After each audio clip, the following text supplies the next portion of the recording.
గిరిజన ప్రాంతాలు అభివృద్ధి టీడీపీతోనే సాధ్యం. అర్హత కలిగిన ప్రతి ఒక్కరికి సంక్షేమం. 30వ రోజు కొత్తబు కురిడిమెట్టలో సుపరిపాలనలో తొలి అడుగు. టూరిజం డైరెక్టర్ రమేష్ నాయుడు ముఖ్య అతిథిగా పాల్గొన్న రాష్ట్ర హోంశాఖ మంత్రి వంగలపూడి అనిత. జ్యోతి ప్రజ్వలనతో కార్యక్రమానికి శ్రీకారం చుట్టిన హోంమంత్రి అనిత మార్కెట్ కమిటీ చైర్మన్గా దేవర సత్యనారాయణ, వైస్ చైర్మన్గా కంకిపాటి వెంకటేశ్వరరావు మరియు 13 మంది డైరెక్టర్లచే ప్రమాణం చేయించిన హోంశాఖ మంత్రి అనిత.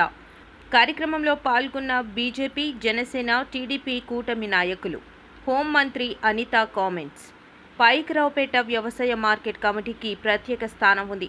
ఆగస్టు 2 అన్నదాత సుఖీభవ కార్యక్రమం ద్వారా మొదటి విడత రైతుల ఖాతాలకు జమ. పాయికరావుపేటకు తెలుగుదేశం పార్టీ పోరాటం ద్వారా ప్రత్యేక కమిటీ ఏర్పాటు. అన్ని వర్గాల రైతాంగానికి అండగా మార్కెట్ కమిటీ. మార్కెట్ యార్డ్లో కోల్డ్ స్టోరేజ్, గోడౌన్ ఏర్పాటుకు కృషి. మార్కెట్ యార్డ్ అంటే పశు క్రయ విక్రయాలే కాదు, రైతాంగానికి సహకారం అందించేదిగా ఉండాలి. పార్టీ కోసం పనిచేసిన వారికి ఎప్పుడూ గుర్తింపు ఉంటుంది. దాని పేర 3 విడతలుగా మొదటి విడతలుగా ప్రతి ఒక్క రైతు అకౌంట్ లోకి కూడా 7,000 రూపాయలు జమ చేయడానికి ఆగస్టు 2వ తారీఖు కూడా ఈ రోజు ముహూర్తం కుదిరింది. అది కూడా ఈ రోజు ఇదే వేదిక మీద చెప్పుకోవడం అనేది నిజంగా ఒక మంచి శుభపరిణామం కింద భావించాలి. ఈ రోజు రైతులు ఎంతో కష్టపడతారు. రైతులకి కంపల్సరీగా మనం సపోర్టివ్ గా ఉండాలి అని ఒక మార్కెట్ యార్డులు ప్రవేశపెట్టి మార్కెట్ యార్డుల ద్వారా వాళ్ళని ఇంకొంచెం ప్రోత్సహించాలని మనం చూస్తూ ఉంటే లాస్ట్ 5 సంవత్సరాలు మీకు తెలుసు, కనీసం మార్కెట్ యార్డ్ ఎక్కడుందో కూడా ఎవరికి తెలియదు. మార్కెట్ యార్డ్లు ఏ పనులు చేస్తారో కూడా ఎవరికి తెలియదు. నేను ఎమ్మెల్యేగా ఉండేటప్పుడు రంగనాయకులు ప్రెసిడెంట్, తర్వాత మా వైస్ చైర్మన్ గా మా మహేష్ రెడ్డి గారు ఉండేవారు. అప్పుడు నేను పోరాటం చేసి మీ మార్కెట్ యార్డ్ మీదే, మా మార్కెట్ యార్డ్ మాదే అని చెప్పి ఆ రోజు పోరాటం చేసి పాయికరావుపేట నియోజకవర్గానికి సెపరేట్ గా మార్కెట్ యార్డ్ తీసుకొచ్చామంటే ఆ రోజు తెలుగుదేశం పార్టీ హయాంలోనే ఈ మార్కెట్ యార్డ్ నియోజకవర్గానికి సెపరేట్ గా తీసుకొచ్చుకోవడం జరిగింది. ఆ తర్వాత నుంచి ఆ లాస్ట్ 5 సంవత్సరాలు మార్కెట్ యార్డ్లు ఎవరో తెలియదు, మార్కెట్ యార్డ్లు ఏం చేశారో కూడా తెలియకుండా పోయింది. ఈ రోజు నేను లోపలికి రాగానే చూసా, నిజంగా మంచి ప్రాపర్టీ 4 ఎకరాల 80 సెంట్లు దగ్గర ఈ మార్కెట్ యార్డ్ అంతా కలిపి. ఇప్పుడే మీకు చూసిన వెంటనే అనుకున్నా దీన్ని ఎట్టి పరిస్థితుల్లోనే డెవలప్ చేయాలి.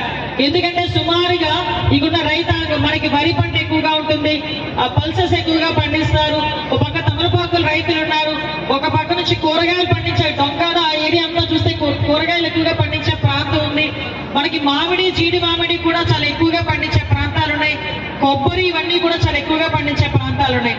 వీళ్ళందరికీ కూడా నేను లాస్ట్ టైం చెప్పేటప్పుడు తమలపాకుల రైతులు కానీ, ఒక పక్క టమోటా పండించే రైతులు వీళ్ళందరూ కూడా కనీసం స్టోరేజ్ చేసుకోవడానికి ఇక్కడెక్కడ ఎక్విప్మెంట్ లేకుండా పోయింది. అంటే కనీసం ఇక్కడ వాళ్ళు పండించిన పంటని స్టోర్ చేసుకొని అక్కడ రైతులకి ధర వచ్చినప్పుడు తిరిగి తీసుకెళ్లి అమ్మే పరిస్థితి లేకుండా పోయింది. దీనికి ఈ రోజు ఇక్కడ వచ్చిన తర్వాత మళ్ళీ వీరికి ఏదో కానుక ఇవ్వాలి కదా మరి నేను వచ్చిన తర్వాత మార్కెట్ యార్డ్ వాళ్ళకి. కాబట్టి మీ అందరి తరఫున చెప్తున్నా, ఇక్కడ ఒక కోల్డ్ స్టోరేజ్ కూడా ఏర్పాటు చేసే బాధ్యత నేను తీసుకుంటాను మార్కెట్ యార్డ్ లో. అదేవిధంగా మార్కెట్ యార్డ్ లో ఒక గొడౌన్ కూడా ఏర్పాటు చేసే బాధ్యత తీసుకుంటారని మీ అందరికీ భరోసా ఇస్తున్న బాధ్యత కూడా నేను తీసుకొని యాజ్ ఎర్లీ యాజ్ పాసిబుల్ ఇక్కడ మనకు అవకాశం ఉంది, స్థలం ఉంది, అవకాశం ఉంది. మార్కెట్ యార్డ్ అంటే పశువులకి సంబంధించి ఇక్కడికి వచ్చి క్రయ విక్రయాలు జరగడం కాదు, ఇంకా ఎక్కువ యాక్టివిటీస్ జరగాలి, రైతులందరికీ ఉపయోగపడాలి. రైతులు పండించిన పంట నో ప్రాబ్లం, ఆ గొడవన్ ఉంది, ఆ గొడవలో భద్రపరుచుకుంటామన్న బాధ్యత ఉండాలి. మనకి అదృష్టం ఏంటంటే హైవే పక్కన, మరి ఎక్కడో లోపల నుంచి తీసుకొచ్చే పరిస్థితి కూడా కనిపించక్కర్లా.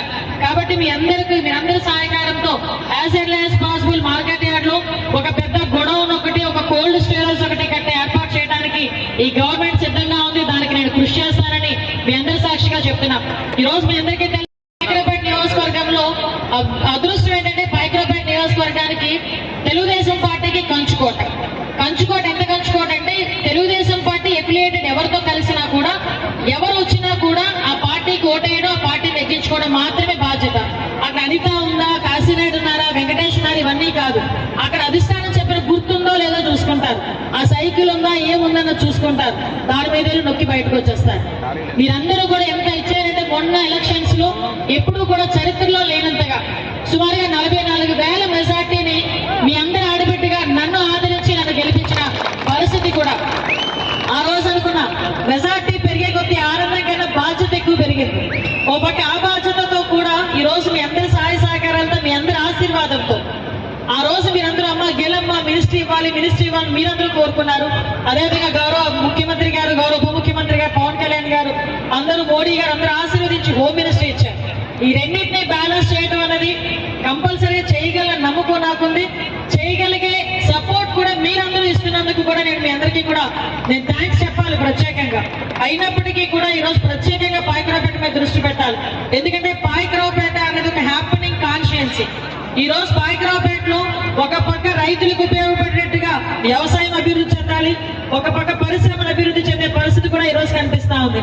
ఈ రోజు ఆర్సెల్మెటల్ లాంటి స్టీల్ ఫ్యాక్టరీలో ఈ రోజు మన పాయకరావుపేట నియోజకవర్గంలో నక్కపల్లి దగ్గరికి వచ్చి సుమారుగా 1,00,000 కోట్ల రూపాయలు పెట్టుబడి పెట్టేదానికి సిద్ధంగా ఉన్నాయి. మీరు రాసి పెట్టుకోండి, 2028 నాటికి ఫస్ట్ ఫేజ్ కూడా పూర్తయి ఎంప్లాయ్మెంట్ సుమారుగా 20,000 మంది ఎంప్లాయ్మెంట్ కూడా అక్కడ ఉద్యోగాల్లో పనిచేసే పరిస్థితి కనిపిస్తా ఉంది. ఒక పక్క నుంచి బల్క్ డ్రగ్స్ కానీ, ఒక పక్క నుంచి ఇవన్నీ ఒక పక్క అయితే, ఒక పక్క నుంచి మనకి వ్యవసాయానికి సంబంధించి ఈరోజు నేను చాలా సందర్భాల్లో చెప్పా, కోటవరట్లకు కూడా ఒక పల్ప్ కేంద్రం కానీ, పల్ప్ తీసే కేంద్రాలు కానీ, ప్రాసెసింగ్ యూనిట్ ఏదైనా ప్రాసెసింగ్ యూనిట్ చేసే పరిస్థితి బాధ్యత కూడా మేము తీసుకున్నాం.